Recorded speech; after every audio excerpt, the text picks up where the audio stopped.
Hi guys, welcome back to the channel. In this video, I'm going to be showing you how to auto-mute TikTok on launch. But before I do that, please don't forget to like this video and subscribe to my channel.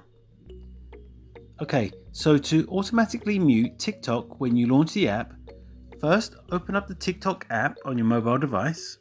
Once you're in the app, head over to your profile by tapping on your profile icon in the bottom right hand corner of the screen. Once in your profile, tap on the menu button in the top right hand corner. And then on the next pop-up, tap on Settings and Privacy. Now scroll down until you see the option that says Playback. Now tap the switch labelled Open TikTok on Mute. With this option enabled, videos will play on mute by default when you first open TikTok. You can easily unmute by tapping your screen or use your phone's volume controls. Having TikTok open on mute will not affect your device volume outside of the TikTok app.